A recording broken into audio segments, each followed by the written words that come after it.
नमस्कार, स्वागत है आपका बिंद अलर्ट में। आज हम आपका फिर से स्वागत करते हैं एक मुलाकात नेताजी के साथ में। हाल ही में किसानों द्वारा या ये कहिए किसान नेताओं द्वारा कई सवाल दागे गए थे और भी कई समस्याओं को लेके कई ज्ञापन भी दिए गए थे। आइए कुछ इन्हीं समस्याओं और क्षेत्र में बढ़ रहे विकास के दौर को लेके कुछ सवाल जवाब करते हैं। प्रशांत जी, आप कब से राजनीति में सक्रिय हैं?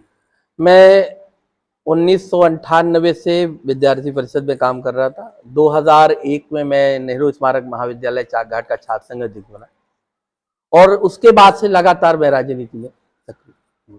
अच्छा, अभी आप नेहरू स्मारक स्नातकोत्तर कॉलेज के आप पूर्व छात्र हैं। तब की स्थिति में और अब की स्थिति में कितना फर्क है? एक फर्क आया है जो सर्वत्र देखने को मिलता है। पहले का जो नौजवान होता था, जो छात्र होता था, वो अपने कैरियर के साथ साथ समाज के बारे में सोचता था। अभी का जो नौजवान है वो अपने कैरियर और उससे निकलता है तो मोबाइल की दुनिया में चला जाता है। जो हमारी खेल कूद की गतिविधियां थी वो सामान्यतः बहुत कम हो गई हैं। अब नौजवान खेल भी मोबाइल में खेल ले रहा है। इससे जो हमारा एक वातावरण बनता था आपस में भाईचारे का, आपस में संबंधों की प्रगाढ़ता का, कहीं ना कहीं इसमें हास आया है, गिरावट आई। एनएसपीजी जब हम बाल्यकाल में थे, काफी ज्यादा भीड़ हुआ करती थी, काफी ज्यादा लोगों का आवागमन, यानी जो छात्र थे काफी संख्या में मौजूद रहते थे। लेकिन आज अगर हम 2023 की बात करें तो वो इतनी जर्जर स्थिति में है कि हो सकता है कि कुछ सालों बाद वहां कोई भी छात्र एडमिशन ना ले। इसको लेके आप क्या कहेंगे? देखिए, पहली बात तो जब पहले के विषय में ये कहना चाहूंगा, पहले कॉलेजों की संख्या कम थी। अब एक कॉलेज हुआ करता था तो भीड़ बहुत होती थी। अब कॉलेज बहुत ज्यादा खुल गए हैं। रीवा जिले में कॉलेजों को गिनना मुश्किल हो गया है। चाकघाट में भी 5 से 7 कॉलेज हो गए हैं, चाकघाट से आगे मिला के, इसलिए छात्र संख्या गिरी है। मैं ये बहुत ईमानदारी से स्वीकार करता हूं कि वो एडेड कॉलेज होने के कारण उसको जो प्रशासनिक सुविधा मिलनी चाहिए वो नहीं मिल पाई। मेरा एक सपना है कि यदि जीवन में मुझे अवसर मिला तो मैं इस एडेड कॉलेज को शासनाधीन करा के और शासकीय नेहरू स्मारक स्नातकोत्तर महाविद्यालय में परिवर्तित करा के इसका कायाकल्प करने का प्रयास करूंगा। और इसका जो पुराना गौरव था, जिसके लिए कॉलेज जाना जाता था, टीआरएस कॉलेज और एनएसपीजी कॉलेज ही 2 कॉलेज पूजे जाते थे रीवा जिले में। छात्र राजनीति, यहाँ से छात्र राजनीति की पौधे निकला करती थी। इसके मैं स्वर्णिम काल की तरफ इसको ले जाने का प्रयास। अगर एनएसपीजी शासनाधीन हो जाता है तो जाहिर सी बात है जो आसपास का क्षेत्र है वो काफी खुशहाल हो सकता है, क्योंकि वहां के जो बच्चे बाहर पढ़ने जाते हैं, चाहे त्योंथर ही जा रहे हों, फिर भी उनके लिए दूर है। क्योंकि किसान यहाँ पे बेहद ही गरीब कह सकते हैं, क्योंकि कभी प्रकृति की मार होती है तो कभी शासन प्रशासन की जो सुविधाएं हैं वहां तक नहीं पहुंच पाती। इस पर क्या कहेंगे? मैं चंदन जी आपकी बात से पूर्णतः सहमत हूं। जब मैं छात्र संघ का अध्यक्ष था तो यहाँ पे कांग्रेस की सरकार हुआ करती, और अब वो तो स्वर्गवासी हो गए, उनका नाम नहीं लूंगा। उनकी तूती बोलती थी। यहाँ के मुख्यमंत्री कहा करते थे कि 45 जिलों में से 44 जिलों के मुख्यमंत्री वो हैं और रीवा का मुख्यमंत्री कोई और है। उन्होंने 2 कॉलेज अगल बगल स्थापित कराए थे और इसका परीक्षा केंद्र इसलिए तोड़ दिया गया था नेहरू स्मारक महाविद्यालय चाकघाट का कि इसकी छात्र संख्या उन कॉलेजों में चाहिए। मैंने जो लड़ाई लड़ी थी, मेरा छात्र आंदोलन जो हुआ था, हाईवे पे 9 घंटे का ऐतिहासिक जाम हुआ था। और हमने लड़ाई इस बात के लिए लड़ी थी कि हमारा क्षेत्र निर्धन क्षेत्र है।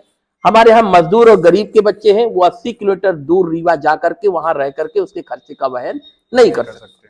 और हमारी लड़ाई लंबी चली। राज्यपाल महोदय से हमने गुहार लगाई, वाइस चांसलर को घेरा, वहां तालाबंदी की विश्वविद्यालय में।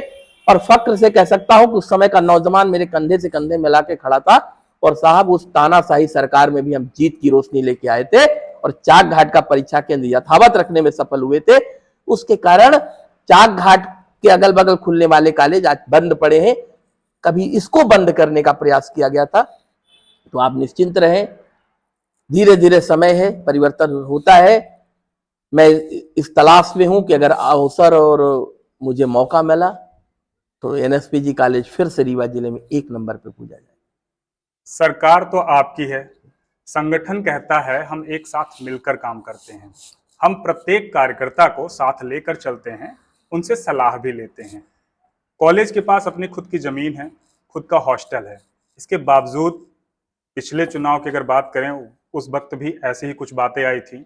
उसके बावजूद भी आज तक कोई समिति नहीं है। वहां जो कर्मचारी हैं 2029 में एक आखिरी व्यक्ति हैं जो रिटायर हो जाएंगे। अगर वो रिटायर हो गए तो उसके बाद तो कॉलेज बंद हो जाएगा। दूसरा पॉइंट जो है वो ये है कि यहाँ पे सिंगल सिग्नेचर पेमेंट है, जो कि शायद ही किसी कॉलेज में हो।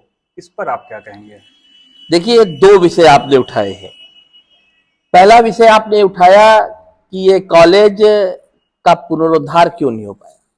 इसके लिए चंदन जी मैं आपको याद दिला दूं, इसकी दुर्गति के कारण है आदरणीय दिग्विजय सिंह जी। उन्होंने एडेड कॉलेज के लिए एक पॉलिसी ला दी, एक नियम बनाया कि इसके कर्मचारियों को 50% वेतनमान दिए जाएंगे, बाकी 50% के काट दिए जाएंगे। कॉलेज को मिलने वाला जो वित्तीय अनुदान था उसको 20% हर साल खत्म कर दिया जाएगा और 5 सालों में पूर्णतः उसको कॉलेज को अनुदान से रहित कर दिया जाएगा। इसके खिलाफ अध्यापक संघ, कॉलेज संघ हाईकोर्ट गए, वो अभी भी मामला विचाराधीन है और उस हाई कोर्ट में, न्यायालय में मामला होने के कारण हम सत्ता में रहने के बावजूद उसे परिवर्तन नहीं कर पा रहे। जल्दी ही न्यायालय के निर्णय आने वाले हैं और यदि निर्णय नहीं भी आते हैं तो हम लोग उसके दूसरे रास्ते तलाश रहे हैं और कॉलेज बंद हो जाएगा, इस पर बहुत कटु प्रश्न है। 2029 में कर्मचारी रिटायर हो रहे, उसके पहले आप भरोसा रखिए हम लोग इसका कोई ना कोई बीच का रास्ता निकाल लेंगे। यहाँ समिति नहीं है, उसके बारे में भी हम लोगों ने लड़ाई लड़ी थी। ये कहा था आयुक्त को कि कमिश्नर को कहा था कि आप वहां पर एक कमेटी बना दें, पर जो समितियों के पंजीयन का विधान है उसमें सरकार अधिकतम 3 बार प्रशासक बिठा सकती है, विशेषाधिकार का उपयोग करके 6 बार बिठा सकती है। 6 बार यहाँ प्रशासक बैठ चुके हैं। पहले एसडीएम प्रशासक रहे, फिर जिला उद्योग केंद्र के अधिकारी प्रशासक रहे। उन्होंने समिति का चुनाव कराने का पूरा प्रयास किया, क्योंकि लेकिन समिति का कोई भी मेंबर जीवित नहीं शेष है और उसमें उत्तराधिकारी के रूप में कोई मेंबर सदस्य शामिल नहीं हुआ है, इसलिए उसका चुनाव कराना संभव नहीं है। लेकिन जिस परिवार ने इस कॉलेज को स्थापित किया था वो लोग न्यायालय की शरण में और उनको रजिस्ट्रार के यहाँ से और अदालत से स्टे मिला हुआ है।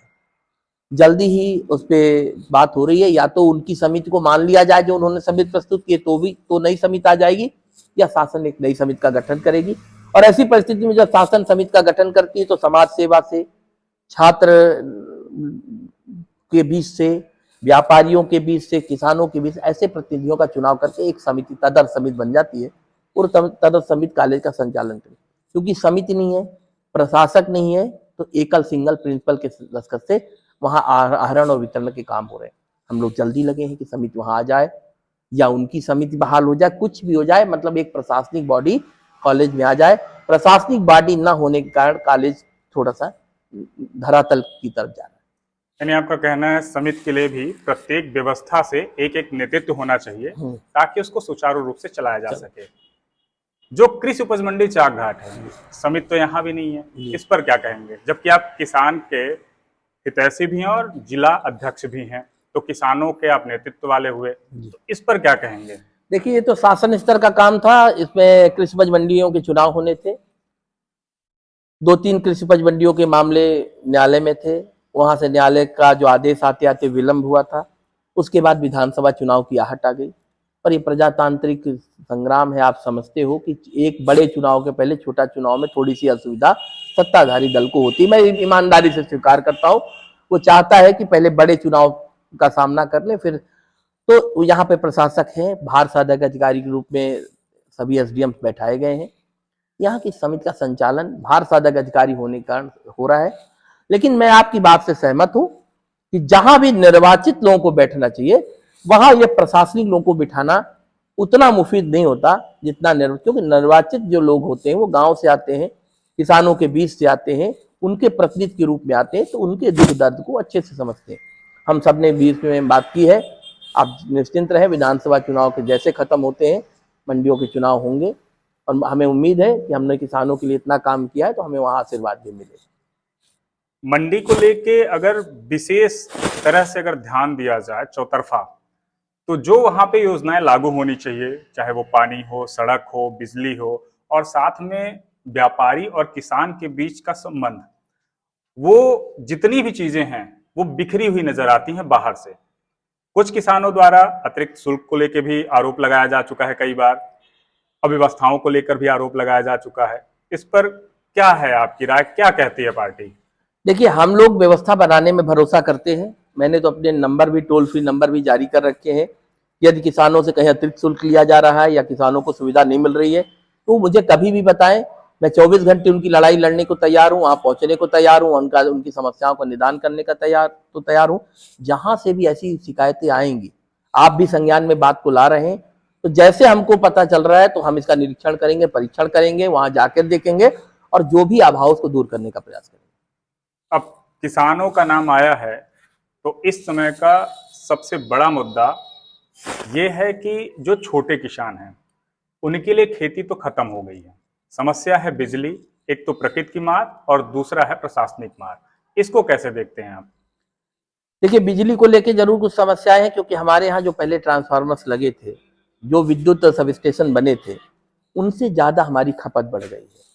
हमारे साधन संसाधन बढ़ गए हैं। पहले हम 1 मोटर का उपयोग करते थे, आज किसान 5 से 8 मोटर का उपयोग कर रहे हैं। इसी समस्या के निदान के लिए बारी चौरा में एक नया विद्युत सब स्टेशन स्थापित हो रहा है। उसको अब तक काफी आगे जाना चाहिए था, पर ठेकेदारों की कहीं ना कहीं मैं लापरवाही मानूंगा कि उनको उस गति से उन्होंने निर्माण नहीं किया। अभी हम लोगों ने इस पर बात उठाई है, उनके खिलाफ कार्रवाई भी करा रहे हैं और जल्दी इसका निर्माण हो जाएगा। और चंदन जी, आप भरोसा रखें, विद्युत सब स्टेशन 3 हमारे विधानसभा में नए बन रहे हैं। एक आपका बारी चौरा बन रहा है, उधर एक सूती बन रहा है और एक इटौरी बन रहा है। ये 3 विद्युत सब उपकेंद्र बनने के बाद हम पूरे वोल्टेज के साथ और 24 घंटे का जो हमारा वादा है, जिसको हम पूरा भी करते हैं, कुछ तकनीकी कारणों से कभी कभी समस्याएं आती हैं, तो हम वो उपलब्ध करा देंगे। क्योंकि भाजपा करने में विश्वास करती है, कहने में विश्वास नहीं करती। कहने पे विश्वास हमारे कांग्रेस के मित्र करते हैं और विपक्षी दल के लोग करते हैं। भाजपा जो कहती है वो जमीन पर करती है। नहरों को लेके क्या कहेंगे? सबसे बड़ी समस्या बिजली नहीं है, प्रकृति मार रही है। नहरों को लेके क्या कहेंगे? हमें कई बार ऐसी जानकारियां दी गई, मैं खुद फील्ड पे रिपोर्ट करने उतरा था, तो नहरों की ये हालत है कि पानी तो दूर की बात, वहां साफ सफाई तक नहीं है। जो उनसे माइनर निकले वो पूरे घास से पटे हुए हैं।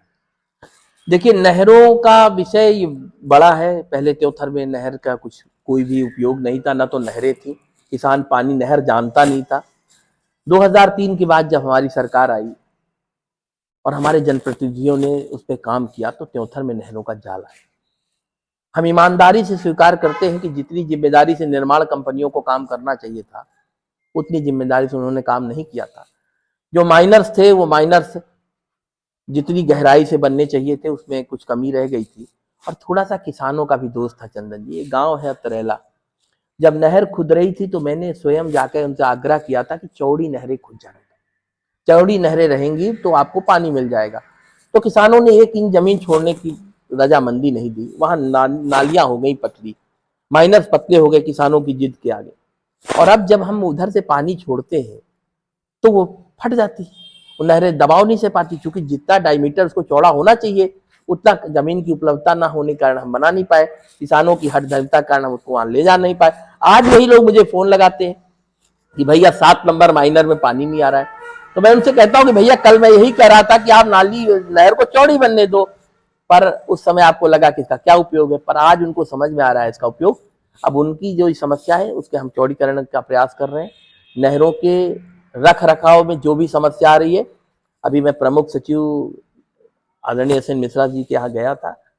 मैंने उनसे नहरों के बारे में विस्तार से चर्चा की है। माननीय सिंचाई मंत्री जी से बात की है, माननीय मुख्यमंत्री जी से भी मैं मिला था, मुझे समय मिला था। वहाँ भी मैंने नहरों पर बहुत गंभीरता से बात की है। और माननीय मुख्यमंत्री जी, माननीय PS का जो आश्वासन था वो बहुत अच्छा था। उस पर काम भी शुरू हो गया। हमारे पश्चिमांचल की कुछ नहरें खुदाई बंद करके कंपनियां हट गई थी, वो वापस आके खुदाई कर रही हैं।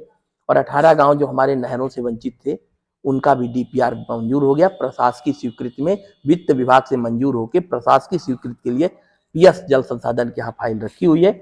मुझे लगता है 2 दिन 4 दिन 6 दिन, जिसी दिन एक खुशखबरी आ जाए कि हमारे वो 18 गांव जुड़ जाएं, तो फिर हम नहरों के, और ये जो यहाँ से खांभा से ककरा तक हमारी नहर बन रही है, जिस दिन ये हम इसके पूरे संचालन में सफल हो गए तो त्योथर की 1-1 इंच मिट्टी हम सुगंधित पानी से सींचने में सफल होंगे। और उससे जो फसलें निकलेंगी वो हमारे किसानों के चेहरे पे मुस्कान लाएंगी। आरोप लगाना बहुत ही आसान है, चाहे वो जनता द्वारा हो या विपक्षियों द्वारा हो, लेकिन काम करना मुश्किल। ये आपके वक्तव्य से समझ आ गया और होना भी चाहिए। लेकिन जो इसमें एक बात निकल के आई, किसानों को लेकर व्यवस्था, बिजली में दिक्कत, नहर में दिक्कत और प्रकृति की मार। आगामी जो विपणन आएगा धान का, अगर इस तरह से चलता रहेगा तो किसान कैसे अपना अनाज उगाएगा, कैसे वो मार्केट बाजार में आएगा और कैसे अपना परिवार चलाएगा। देखिए, प्रकृति की मार तो सर्वत्र आई है, उसका कोई निदान हम इंसान के पास होता नहीं है। मैं 2-4 दिन और देख रहा हूं, अगर ये बरसात नहीं होती तो मैं माननीय सीएम साहब से मिलकर अपने क्षेत्र को सूखाग्रस्त जिले को घोषित कराने का प्रयास करूंगा।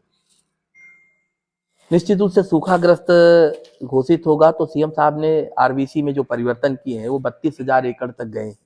पहले 2 रुपए 4 रुपए कांग्रेस के जमाने में 100 रुपए 150 रुपए हमको मुआवजे के रूप में किसानों को मिलते थे, वो चेहरे पे झापड़ जैसा लगता था। आरबीसी में परिवर्तन करते करते 2,000 4,000 8,000 अब हम 32,000 एकड़ तक पहुंचे कि अगर किसान की फसल नहीं होती है तो हम 32,000 एकड़ से उसको मुआवजा देंगे। इसके लिए मैं किसान पुत्र मुख्यमंत्री शिवराज सिंह जी को धन्यवाद देता हूँ। किसान हितैषी सरकार भारतीय जनता पार्टी का कृतज्ञ हूँ। और अगर 3-4 दिन बरसात और नहीं होती, हमारी फसलें मुरझाती हैं, तो आप भरोसा रखिए चंदन जी कि चाहे मुझे वहां बैठकर उनसे आग्रह करना पड़े, चाहे जिस तरह से हमको उनसे आग्रह करके ये लाना पड़े, हम इसको लाएंगे। और बिजली की समस्या का शीघ्र निदान हो रहा है। अभी मैंने आपसे आग्रह किया कि वोल्टेज मतलब खपत ज्यादा बढ़ने से आपूर्ति में बाधा आ रही है, तो हम उसके भी वोल्टेज निदान में लगे हुए हैं। ट्रांसफार्मर की क्षमता बढ़ाने का भी काम चल रहा है, नए सब स्टेशन बनाने का काम चल रहा है। इससे तो हम निकल जाएंगे। मानवीय समस्या है, ये यांत्रिक समस्या है, पर प्रकृति की समस्या के लिए निश्चित रूप से अगर हम नहीं होता तो हम सूखाग्रस्त घोषित कराने के लिए किसी सीमा तक। जो छोटे किसान हैं, जो किसी वजह से खेती नहीं कर पाए हैं, उनका क्या? इसका भी मूल्यांकन करेंगे, खेती ना कर पाने की वजह क्या है, और ऐसा लगता है कि अगर इनकी सहायता किए बिना इनका जीवन दूभर है तो कोई ना कोई रास्ता निकाल के उनकी भी मदद करें।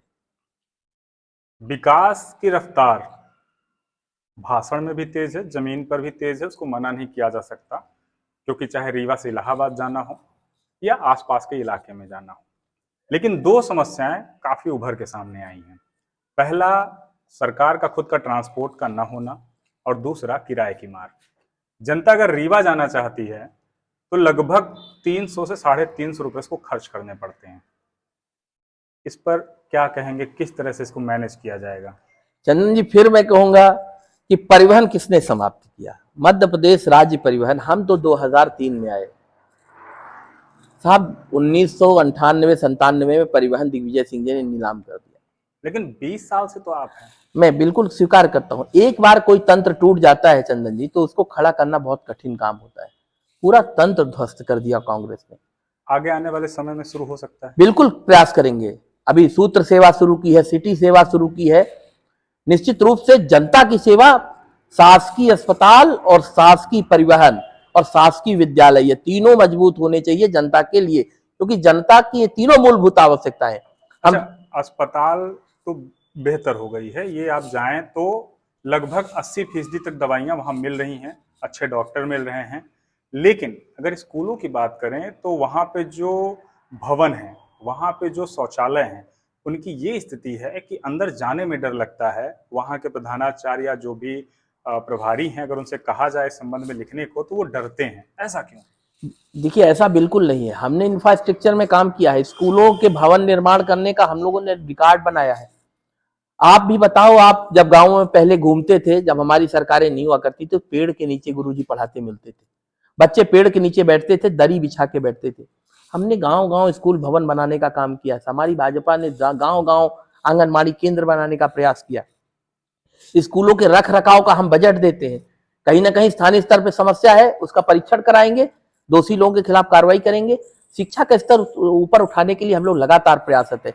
अभी प्राइवेट स्कूलों की तर्ज पर सीएम राइज स्कूल लाए गए हैं, उसमें हम वाहन भी निःशुल्क दे रहे हैं, ड्रेस भी निःशुल्क दे रहे हैं, और उसमें हमने सीएम राइज स्कूलों में उच्च गुणवत्ता युक्त जो शिक्षक थे, शिक्षकों के बीच परीक्षा करा करके, परीक्षणों उपरांत जो गुणवत्ता युक्त शिक्षक है, जो अपने काम को जिम्मेदारी से प्राइवेट की तर्ज पे कर सकते, ऐसे लोगों को वहां पर अपॉइंट किया है, वहां पर भेजा है। उसके इंफ्रास्ट्रक्चर बन रहे हैं। अपने यहाँ भी त्योथर में भी तहसील मुख्यालय पे हमारा सीएम राइज खुल रहा है। सीएम राइज खुल गया है पर उसके खुद के भी भवन का निर्माण चल रहा है। आप भरोसा रखिए 3-4 सालों में शिक्षा में भी क्रांति आने वाली। शिक्षा में क्रांति आएगी, ठीक है, लेकिन जो शिक्षण संस्थान है शासकीय, वहाँ शौचालयों की स्थिति बहुत दयनीय है। वहाँ जो शिक्षिका हैं, जो बच्चियां हैं, वो कैसे मैनेज करेंगी? नहीं, अगर ऐसा है, कहीं आपके संज्ञान में आया है तो उसका परीक्षण कराएंगे, तुरंत विभाग के वरिष्ठ अधिकारियों से संपर्क करेंगे, मंत्री से बात करेंगे, आदरणीय मंत्रियों से निवेदन करेंगे, माननीय मुख्यमंत्री जी के संज्ञान में लाएंगे और शीघ्र समस्या का निदान करके सबको ये शौचालय, मोदी जी ने कहा था कि देवालय से पहले शौचालय, तो लोगों ने कहा था कि ये धर्म का अपमान है, लेकिन आज वही लोग कहते हैं कि मोदी जी ने ठीक कहा था। इज्जत घर बनाया। हमारे गांव की बहू बेटियां, हमारे घर की बहू बेटियां सुबह सुबह सड़कों पे जाया करती थी, लोग फप्तियां कसते थे, वो शर्म के मारे अगर दोपहर में उनको इसकी आवश्यकता पड़ जाए, मानव जनित चीजें हैं, तो वो पूरे समय कष्ट में रहती थी, वो जाना नहीं चाहती। आज घर घर शौचालय बना दिया तो लोगों को समझ में आ गया कि देवालय भी हमारे लिए पूजनीय है, पर देवालय से पहले शौचालय की भी आवश्यकता है। स्कूलों में भी शौचालय की जो भी आवश्यकता होंगी, आप भरोसा रखिए हमारी सरकार उसको शीघ्र पूरा करेगी। ये तो काफी कंट्रोवर्शियल था जो मोदी जी ने कहा था। चलिए, शौचालय अगर सुरक्षित हो भी जाते हैं, व्यवस्थित हो भी जाते हैं, तो उनकी साफ सफाई के लिए जो पहले भृत्य हुआ करते थे, वो तो व्यवस्था खत्म हो चुकी है। अब ये जिम्मेदारी किसके पास है? इस पे जो प्रयोग चल रहा है वो हम लोग पंचायतों को जिम्मेदारी देने जा रहे हैं। पंचायतों में ऐसे कर्मचारियों को रखने पर गंभीरता से विचार चल रहा है, क्योंकि वो भृत्यों की कोई मॉनिटरिंग नहीं हो पा रही थी। जब पंचायतें उसकी मॉनिटरिंग करेंगी तो पंचायत स्तर पर काम सुचारू रूप से होगा। अब शिक्षा की बात चली है तो आपके थोड़ा निजी विद्यालय की भी बात कर लेते हैं। बिल्कुल। आप एक अगर क्षेत्र की बात करें तो पहले सीबीएसई स्कूल के संचालक हैं, आप इसको किस तरह से देखते हैं? देखिए, मेरा एक सपना था कि हमारे क्षेत्र के जो लड़के रीवा इलाहाबाद भागते थे, उनको उसी गुणवत्तापूर्ण शिक्षा और कम पैसे में शिक्षा, वहां 2 लाख 1.5 लाख ऐसी फीसें वर्ष भर में लगती है। और उसका दूसरा कारण होता था कि हमारे क्षेत्र के परिवार का पलायन हो जाता था। माँ कमरे में बच्चे को लेके रहती थी, पिता गांव में खेती करता था, तो केवल बच्चे का भविष्य बनाने के लिए उनके परिवार का आपसी सामंजस्य खराब हो रहा था, परिवारों में विघटन हो रहा था, परिवारों की जो पारिवारिक जीवन होने चाहिए वो खुशियां छिन रही थी।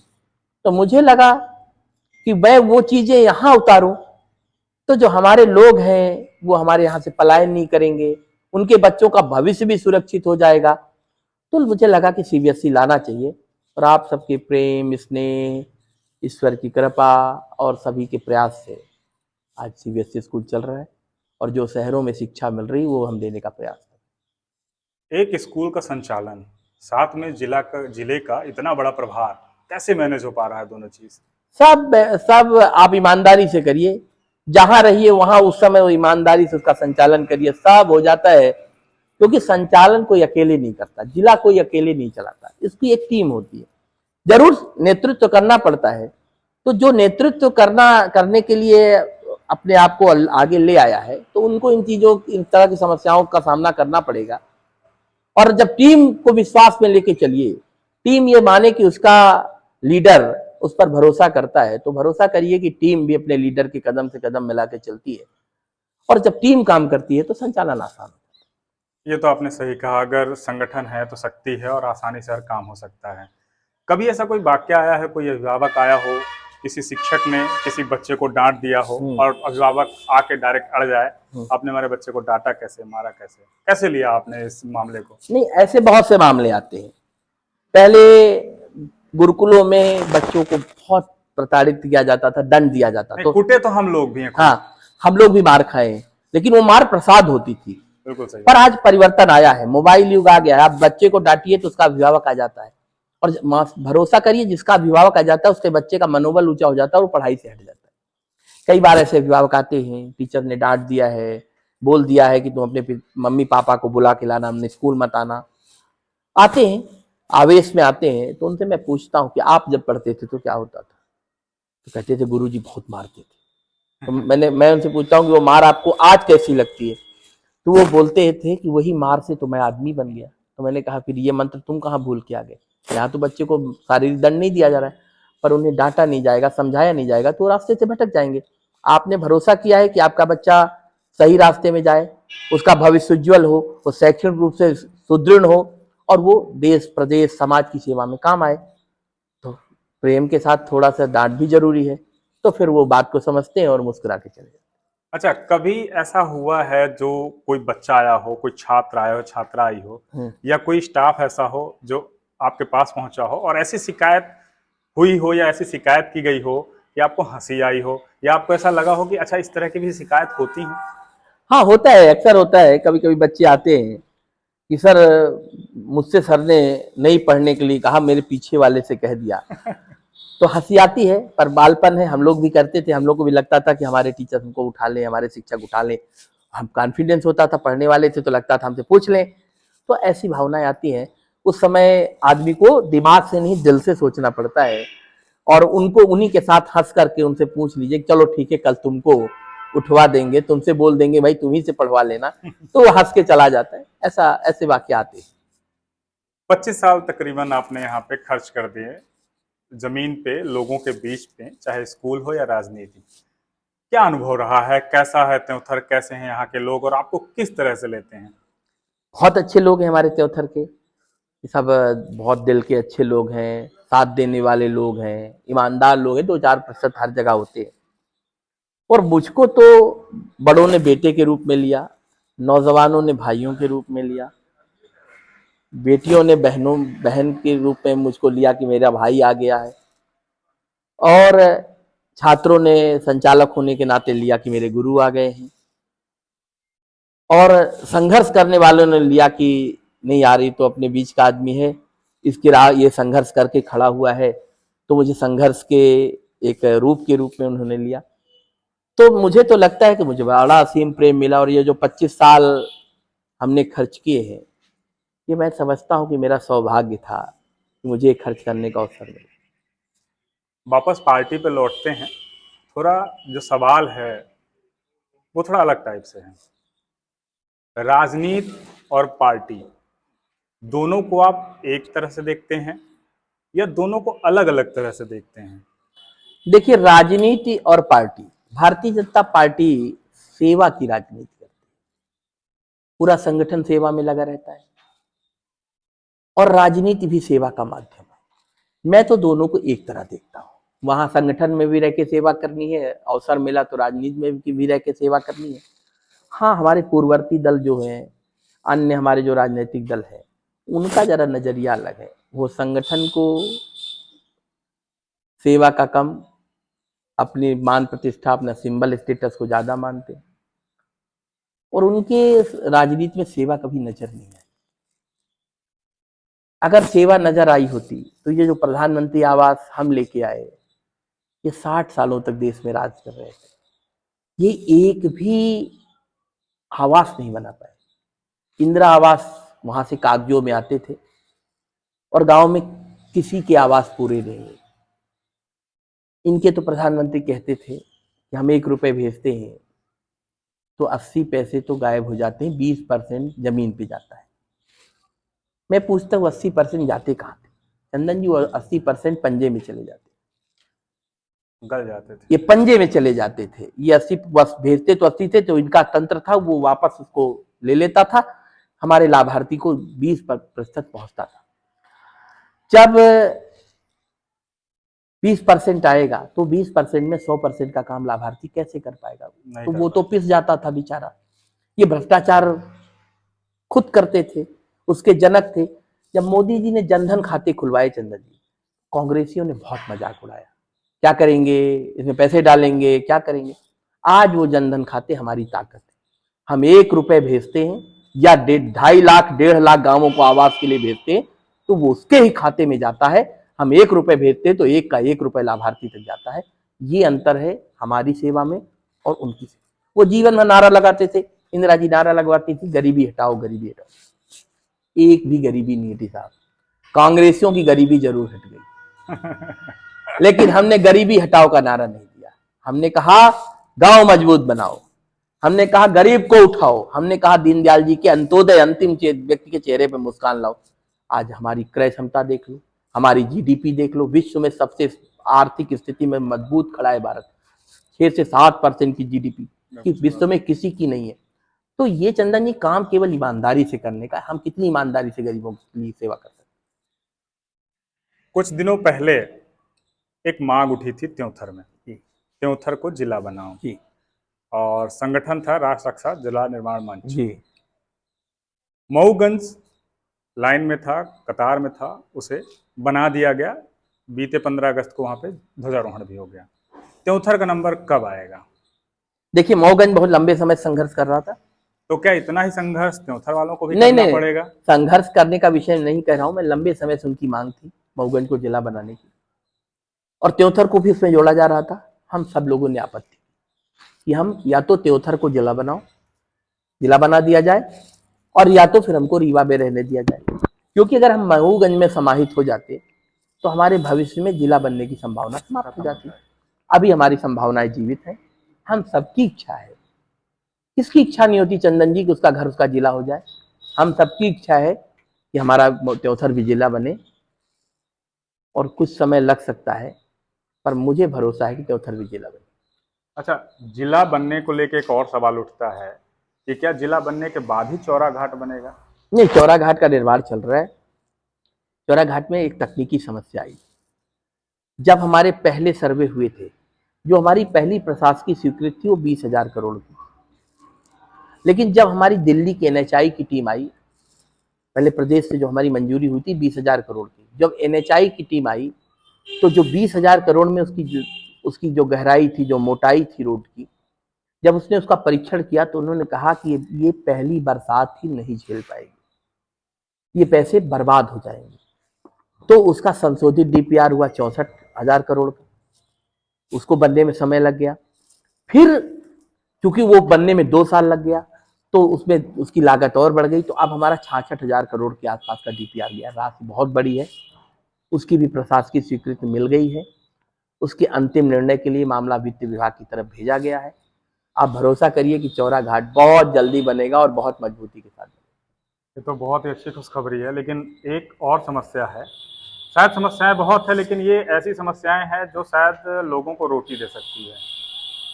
उद्यम क्रांति को लेके मुख्यमंत्री जी कई बार कह चुके हैं और तकरीबन साल 2 साल से ऊपर हो चुका है।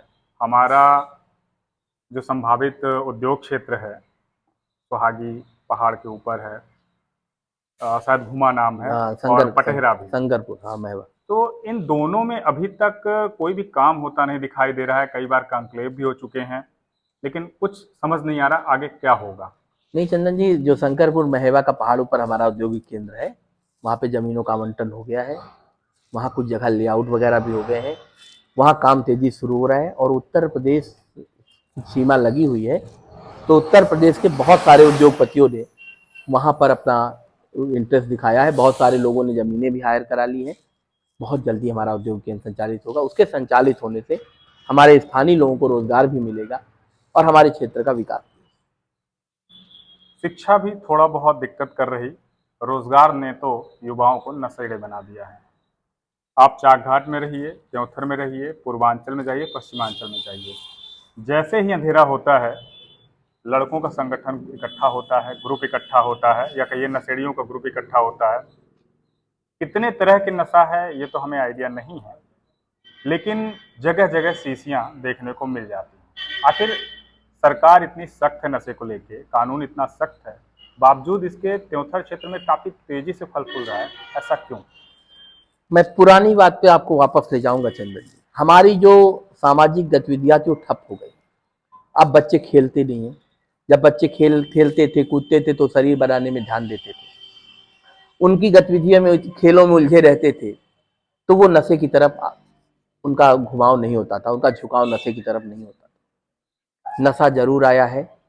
मैंने एक ही सपना देखा है कि जब भी मुझे अवसर मिलेगा, मुझे ऐसे काम करने का, अपने हाथ में ऐसी कोई ताकत जनता के आशीर्वाद से मिलती है, तो मैं अपने क्षेत्र में इतने उद्योग स्थापित कराने का प्रयास करूंगा कि हर हाथ को काम मिल जाए। वाह।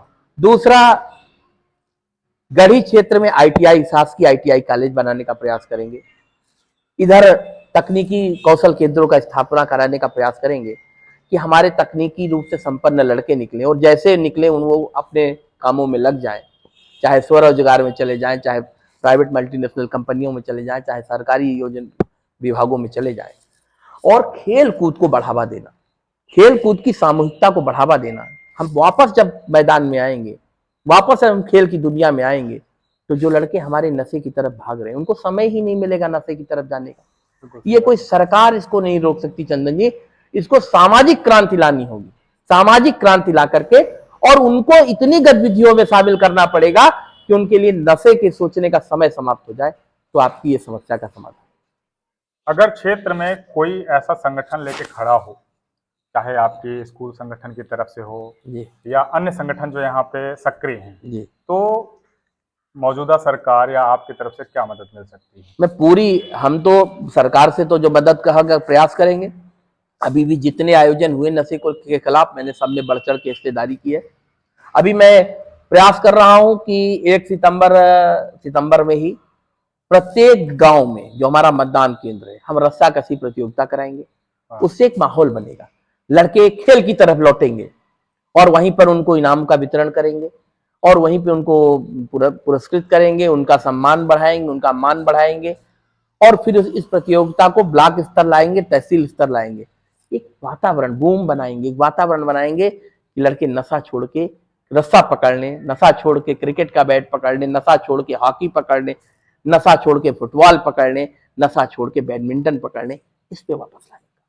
आपने खेल की बात की, आपको कौन सा खेल सबसे ज्यादा पसंद था? मैं क्रिकेट का अंडर 19 का नेशनल प्लेयर हूँ।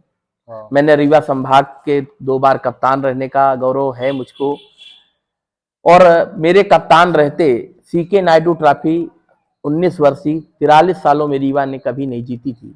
तब मध्य प्रदेश अविभाजित था, छत्तीसगढ़ और मध्य प्रदेश का एक ही मध्य प्रदेश हुआ करता था, संयुक्त मध्य प्रदेश।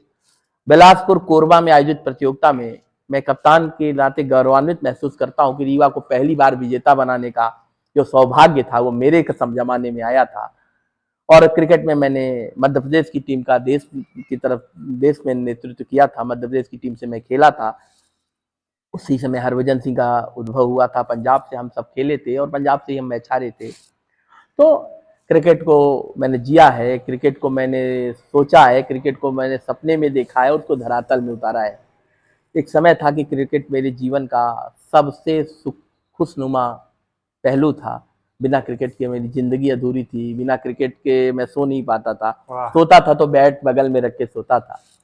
और क्रिकेट का एक जुनून था, और मैं मन से खिलाड़ी हूँ, कर्म से खिलाड़ी हूँ। मैं राजनीति में भी आया हूँ तो उसी शुचिता के साथ, उसी खेल भावना के साथ राजनीति करना चाहता हूँ कि ना काहू से दोस्ती, ना काहू से बैर, अपने लक्ष्य की तरफ बढ़ेंगे, अपने क्षेत्र को आदर्श क्षेत्र बनाएंगे, अपने क्षेत्र के नौजवानों को आदर्श नौजवान बनाएंगे। सूने हो गए मैदानों में फिर से किलकारी गूंजे खिलाड़ियों की, इसका प्रयास है। खेल में भी अच्छे, पढ़ाई में भी अच्छे, और पढ़ाई को ही आगे जाके अपनी सेवा बना ली, साथ साथ आप राजनीति में भी उतरे।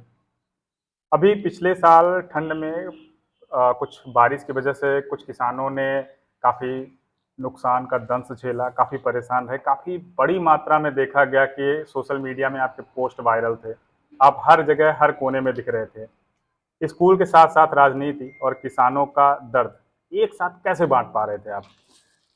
मैं उस दिन भोपाल में था जब हमारे यहाँ हमारे त्योथर क्षेत्र में पश्चिमी क्षेत्र में बहुत ओले गिरे।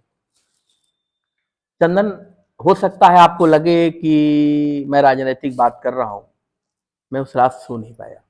मुझे लगा कि घटेहा का चेतन क्या कर रहा होगा, मुझे लगा कि झलरी का अवधेश सिंह क्या कर रहा होगा, आज उसका खेत खराब हो गया। झलरी का हमारा दिव्यांग साथी राज बहादुर 4 बीघे का किसान है, क्या कर रहा होगा।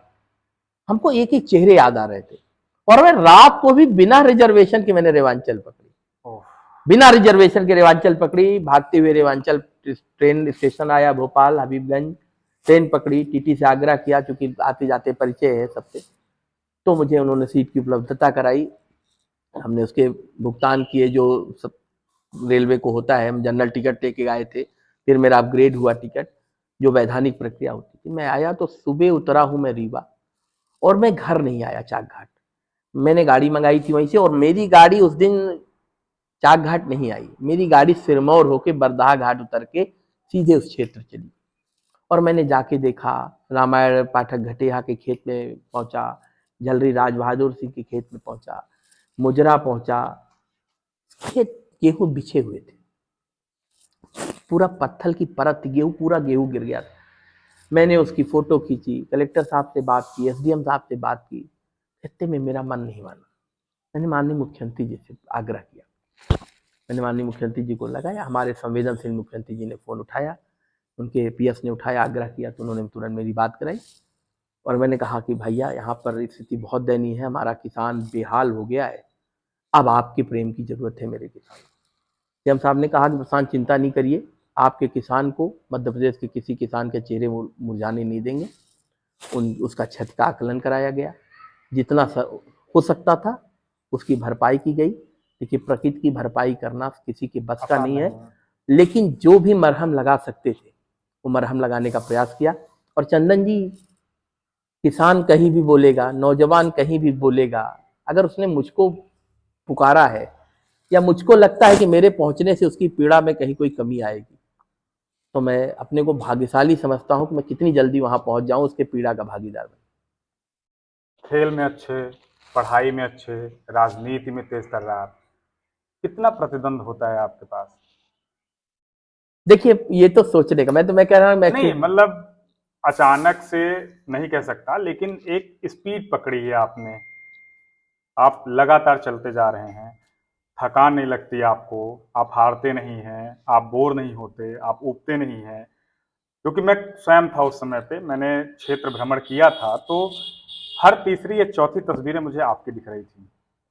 स्पॉन्सर थी या लोगों का प्यार था, वो एक अलग विषय है, लेकिन इतनी ज़्यादा मात्रा में अगर कोई व्यक्ति टहलता है, हम लोग भी हैं, ठीक है, एक दो दिन कर लेते हैं, उसके बाद हमारी हालत खराब हो जाती है। तो आप कैसे इस चीज़ को मैनेज कर रहे थे? बोर्ड एग्ज़ाम भी आने थे, बच्चे वहाँ डिस्टर्ब, वहाँ किसान डिस्टर्ब, इन सबको देख के आपके ऊपर भी तो कुछ प्रभाव पड़ रहा होगा। देखिए, मन में द्वंद्व होता है, ये तय करना होता है कि हम किस तरफ पहले पहुंचे। मैंने आपसे पहले कहा, एक टीम होती है, तो टीम को कहा कि बोर्ड एग्जाम आपको देखना है। मेरे मन ने कहा कि किसानों का दर्द मुझे देखना है। तो इस तरह से बांटता हूं। मैं इंसान हूं, कभी थकता भी हूं, जुझलाहट भी होती है, ऐसा नहीं है कि मैं नहीं थकता, लेकिन जब मैं थकने लगता हूं तो मुझे विवेकानंद याद आ जाते हैं। जब मैं हारने लगता हूं तो मुझे नेताजी सुभाष चंद्र बोस याद आ जाते हैं। और जब बहुत ज्यादा थकान आ जाती है तो मेरा मन खड़ा हो जाता है, वो कहता है कि फिर तुम आए क्यों यहाँ, तुम तो अच्छे खासे थे, एक ही जगह काम करते, क्यों आए, तुमको कोई जबरदस्ती तो लाया नहीं, तुम्हारे सेवा भाव लाई ना, तो आज तुम कैसे शांत बैठ सकते हो। तो फिर मन कहता है कि नहीं, अब तो नहीं रुकना है। तो मैं अपने आप में अंदर ये कहता हूं कि बढ़े कदम अब रुकेंगे नहीं, किन्हीं दबावों में झुकेंगे नहीं, जब तलक मंजिल न मिले साथी इस सफर से हटेंगे नहीं। और इसी ध्येय वाक्य के साथ चल देता हूं अपने काम। इतना सब कुछ अंदर रखना शायद कंप्यूटर के लिए भी मुश्किल होगा। स्पष्ट वक्तव्य, तेज तर्रार नजरें आपकी समझ में आई, आपने शब्दों को कैसे मैनेज किया, कैसे पंक्तियों को जोड़ दिया। जो सबसे बड़ी बात है जो राउंड पे आती है, आगामी विधानसभा चुनाव 2023, जिसमें सबसे ज्यादा माहौल बनेगा। अगर आपके पिछले प्रतिद्वंद को देखा जाए, प्रतिद्वंद से मतलब है जो जनता के बीच आप पहुंचे, जो जनता को आपने जोड़ा, चाहे किसान हो, चाहे छात्र हो या और भी लोग, तो आगामी चुनाव को लेके आप खुद को कैसे देखते हैं? देखिए, हमारे यहाँ चुनाव तो पार्टी तय करती है किसको लड़ना है किसको नहीं लड़ना है, लेकिन मैं निश्चित रूप से इसके लिए प्रयासरत हूँ। मेरा मैं छिपा के बात नहीं करता, क्योंकि मुझे लगता है कि ये एक ऐसा माध्यम है कि इसके माध्यम से आप जनसेवा को और जमीन पर उतार सकते हैं। अब पार्टी, ये तो तय करना कार्यकर्ताओं का काम है, जनता का काम है, पार्टी का काम है, वो किसको अवसर देती है। पर मैं अवसर के लिए प्रयासरत हूँ, इसमें मैं कुछ भी छिपाना नहीं चाहता। और जो जनता का प्रेम है वो मेरे साथ अथाह है।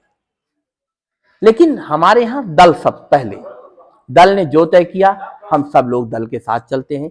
यदि दल ने मुझे अवसर दिया तो मैं लड़ूंगा, यदि दल ने हमारे वर्तमान प्रतिनिधि को अवसर दिया तो हम सब कंधे से कंधा मिला के उसके साथ खड़े हो जाएंगे।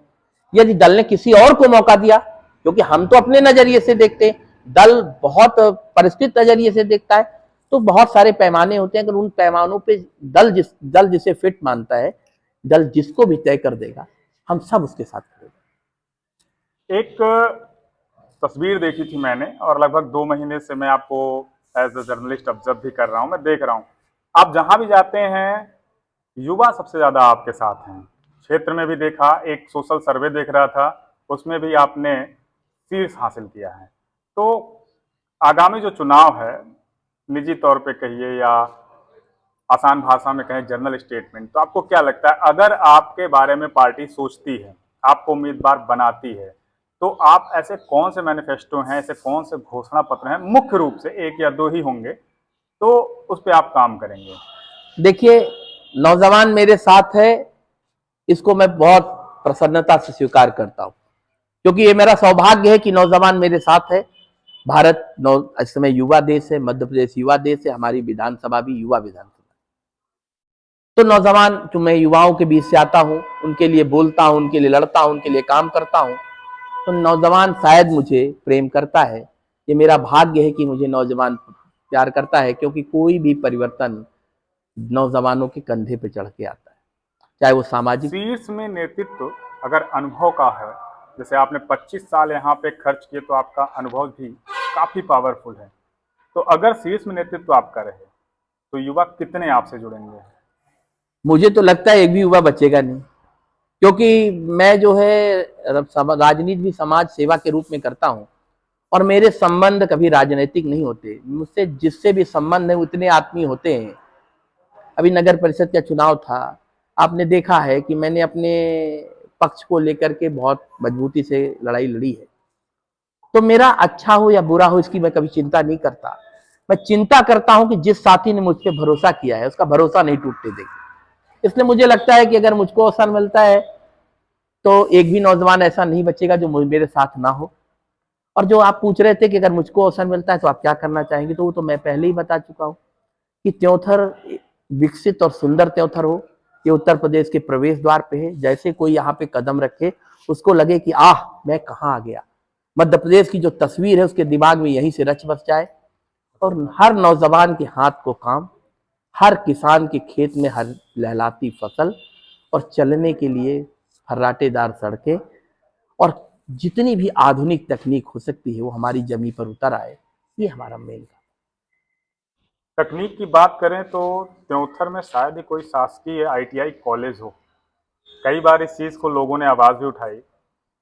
अब अगर तकनीक में ही नहीं है हम, तो हम आगे कैसे सरवाइव करेंगे? चंदन जी, मैं पहले ही बता चुका हूं कि मेरा सपना है कि अगर कभी ऐसा अवसर आता है, या प्रयास करूंगा जहां से भी संभव हो, त्योथर के पश्चिमांचल में एक ITI कॉलेज, इधर पूर्वांचल में कुछ अच्छे कोर्सों के, जो तकनीकी कोर्सों के कॉलेज हैं वो कॉलेज, जैसे BEd, MEd और B pharma, D pharma, government के, प्राइवेट तो लोग खोल रहे हैं, डी फार्मा, इस तरह के जो तकनीकी कौशल शिक्षा वाले हमारे कॉलेज हैं, इनकी स्थापना करेंगे।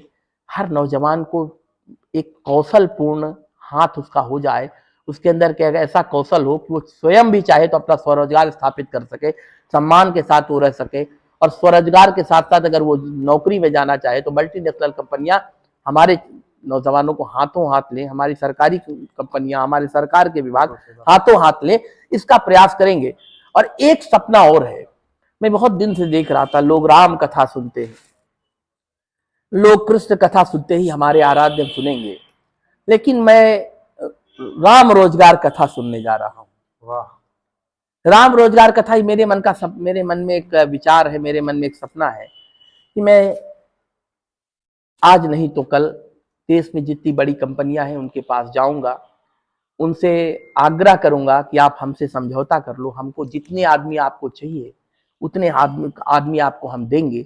हम अपने कौशलपूर्ण लड़कों को उनका रजिस्ट्रेशन कराएंगे, और अगर उन हर कंपनियों में 700, 800, 1000 हमेशा वैकेंसी होती है, तो जो हमारे लड़के आप बता रहे थे पुलिया पे बैठते हैं, जो हमारे लड़के रोडों में घूमते हैं, जो हमारे लड़के नशे की तरफ जाते हैं, उनके रजिस्ट्रेशन करा करके हम राम रोजगार कथा के माध्यम से हम राम कथा भी सुनेंगे, उसमें रोजगार भी जोड़ेंगे। राम रोजगार कथा के बारे में वो कथा कहने हमारी कंपनियां आएंगी, रोजगार की कथा कहने हमारे यहाँ कंपनियां आएंगी।